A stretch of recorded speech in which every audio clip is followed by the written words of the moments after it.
Ladies and gentlemen, please welcome your A finalist in the men's 1500 meter freestyle.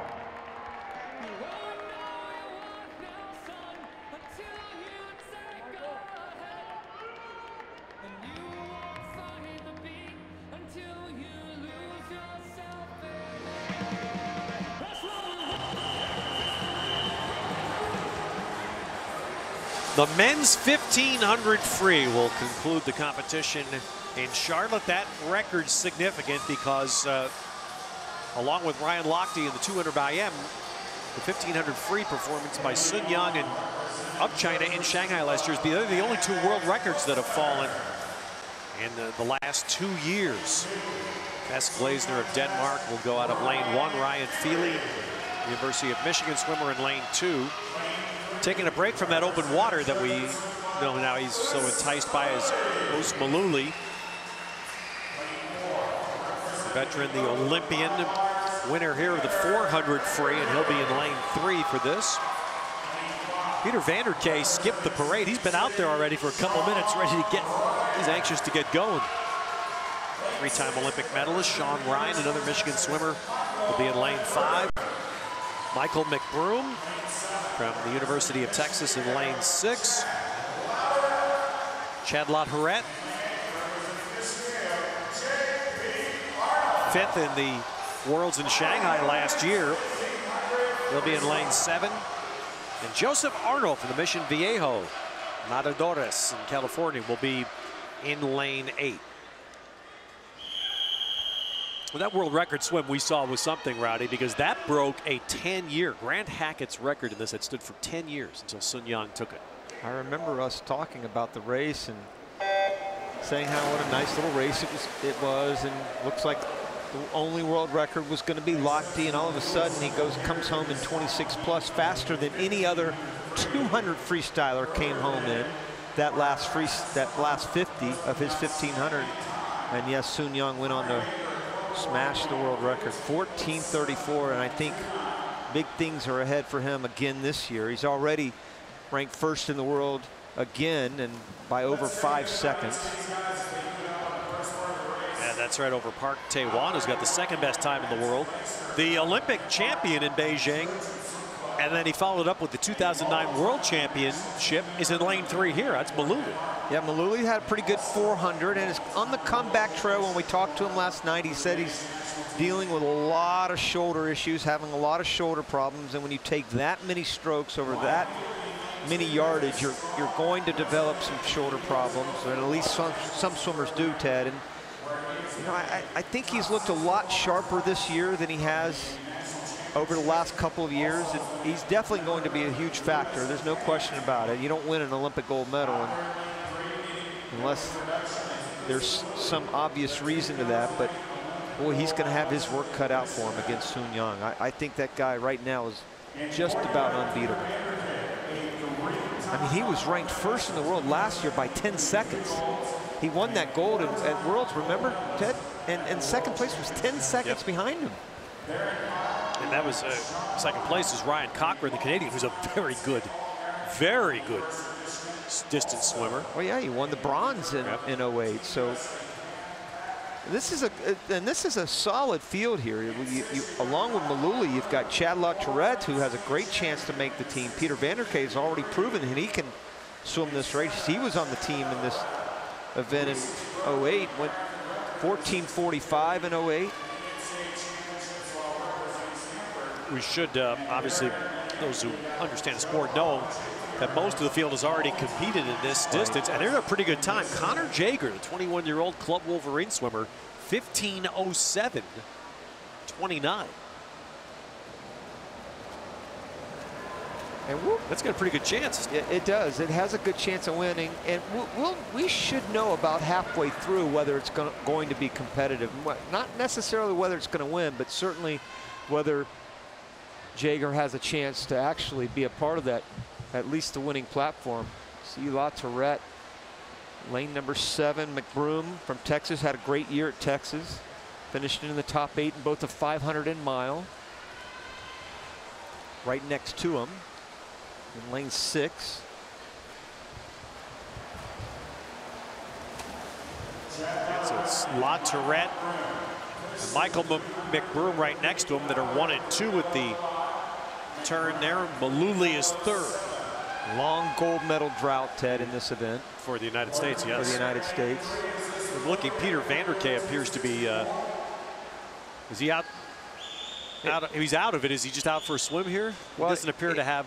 It appears that way. There's Peter Vanderkay. It almost looks like he's doing a little catch-up swimming. He doesn't have quite the stroke. That's why I was I've asking. seen him before. It does. It looks like he's almost doing a long 3/4 catch-up. And maybe that's part of his strategy. Maybe he knew going in that he was going to have a hard time winning, so he wanted to try to work on his technique. And if you're going to do it, this is a great meet to do this. McBroom is going to get here to the 400 turn first, slightly ahead. 0.2 of a second ahead of La Tourette. Malooly is still 3rd, about 2 seconds off the pace. Ryan Feely is 4th. Well, if they keep going 30.5s, we could have a rare case of somebody in an earlier heat actually winning this race, Ted. 15:07. They're 30.5 the rest of the way. They're going to be around 15:15, and Connor Jager's going to blow them away. We still got a long way to go, and somebody like Oos Malooly can certainly come back and swim a much better second half. Another 30.5 by McBroom, and right now they're racing each other. Instead of thinking more about the clock, which is hard to do. Sometimes you get signals from coaches to see where you're at. But right now you've got these two guys kind of racing against each other. Michael McBroom, just in the recent NCAAs, he was finished 8th in the 1650 yardage race. La Tourette, we mentioned he had a good swim in Shanghai last summer. Ted, I think Connor Jager's going to win this thing, because I don't see him picking up. They're actually slowing down. That was 30.6 right there for the leader. Well, 15:07, the time we're referencing here is, I mean, 30.5. It's not that, it's only 5 seconds out of the top 10 this year. And Malooly picking up the pace a little bit there at 30.2, but he's already 5:35. I mean, that's the problem, is they've dug this huge hole for themselves to be able to get back on Connor Jager's pace. And the problem is they're racing the clock. These two guys are kind of racing each other. There's Malooly kind of racing by himself. La Tourette picked it up a little bit there. He went at 30:28 on that 50, as we'll return to the men's 1500 in Charlotte.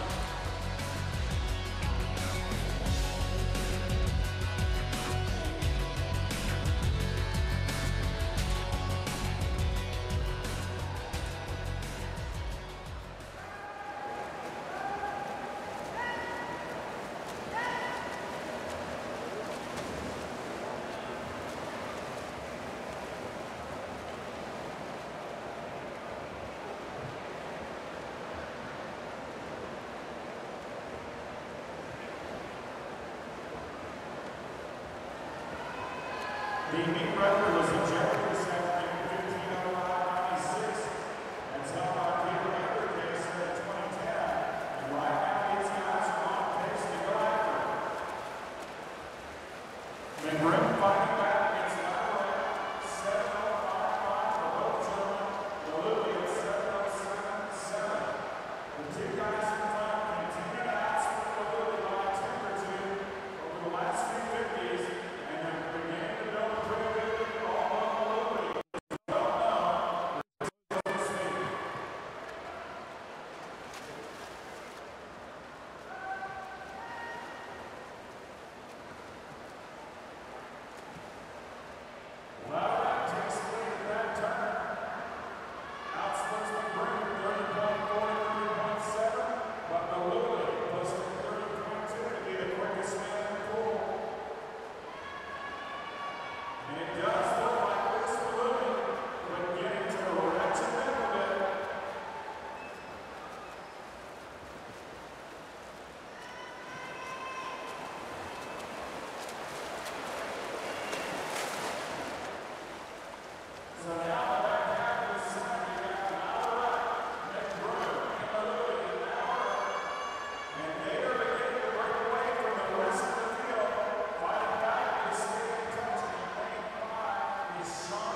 Malou outsplitting Monterey on back 50. McBroom getting the ball up and pace just a bit against the leader.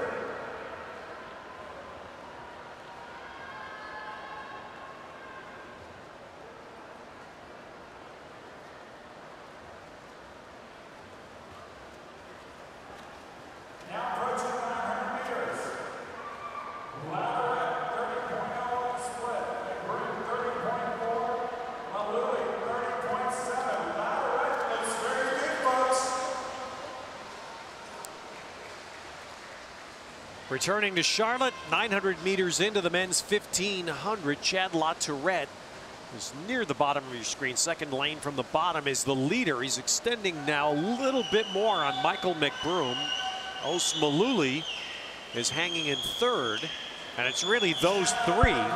Now again, they do race each other, but they're also racing the clock. The earlier time of 15:07.29 by Connor Jager in the earlier heats of this race is a time that Rowdy has pointed out from the beginning may well hold up. The Lateret seems slowly to be turning in better 50s. I was just thinking that, Ted. I mean, he was 30.0 and then 30.1. There's 29.9. I don't know. Now all of a sudden you start thinking he's going to negative split. I mean, 29.9. Obviously, if he holds that kind of 50 pace from here on out, he is going to beat Jager's time of 15:07. He went 15:07.2. Let's take another look. If he puts 4 50s like that in a row, I think Lateret's going to get him. 20. That's 30.1 right there. It's going to be close. If he it's going to be close. He's right now. He's on pace to go about 15:30. I mean, excuse me, 15:06 high. By the way, 24 swimmers competed in earlier heats of this same race. Jager's time was the fastest by 18 seconds. He went 18 seconds faster than anybody else. 30.2 there. You know, this is an event where the United States has had a huge gold medal drought, but since 1984, but they've had a tradition of excellence in this. Well, that's Connor Jager watching. And there he is, and he's actually cheering on his teammate, Sean Ryan. There's two of them, yeah. Feely also. Feely, yeah, he's got Ryan and Feely, so I'm sure he's kind of thinking of that a little bit, trying to cheer on his teammates, but at the same time kind of sneaking an eye on the clock. 30.2 for Lateret. Now he's fallen back behind the pace again of Jager. And the young swimmer from Texas, McBroom, has now fallen off. Maluli has moved into second. Well, it's all about Connor Jager is going to finish first or second. There's no question about that. He's either going to be first or he's going to be second off a prelim swim, or I shouldn't say prelim swim, an earlier heat swim. Well, at least if Jager wins, it'll be easier. It'll be an easier get for an interview. He won't be breathing hard. I usually feel so sorry for him because they're breathing so hard coming off a race. And now the time, these heats are organized by seed times. So Jager's seed time was 15:35. He went 28 seconds faster. Yeah, it's pretty incredible when you think, if you're a fan of swimming, there he is again. He's getting a little smile on his face. Once again, 30.1, and he's 12:37.4. Now, that's a little misleading because his last 50 will be really fast. So I still think Lateret has the upper hand here. And if Lateret does win this race and does go faster than Jager, that's something we definitely need to ask him, whether that was in the back of his mind. See, it was 30.1 there, 30.2.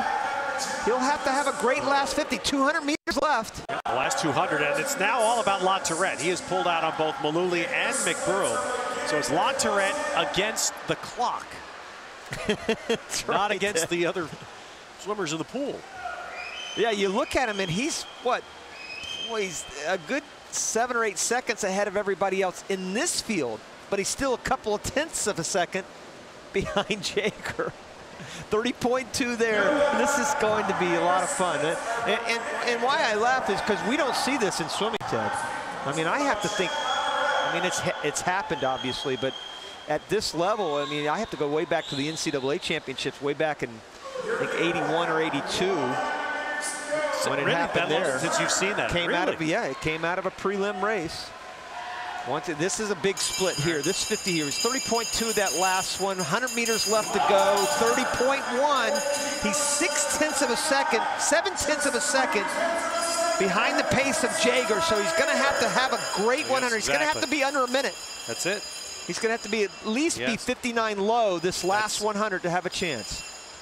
That's exactly right. He has to go about 59.25 to 59.3 here. 59 low, and he might dig into that a little bit here on this 50. He'll need to be at least 30 flat here. He can come home in 29 flat.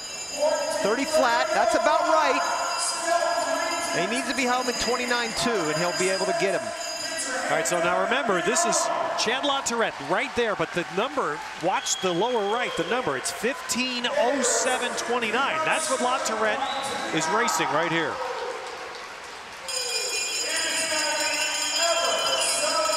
And here it comes in a rare moment. Can LaTourette do it? And he does it. 28.68 in the last 50. And he wins it by a half a second. And his Michigan teammates there giving a little playful jab at Jaeger. Chad LaTourette had to come home in 28.68 to win. McBroom second, Maluli third, although that will change because actually Jaeger will be second, we should say, and McBroom will be third. Best time, by the way, by Connor Jaeger by 28 seconds. He went 28 seconds faster than his seed time earlier today, and that dang near won him a Grand Prix gold. But we'll come back and talk to Chad LaTourette about a most interesting race when we return on Universal Sports.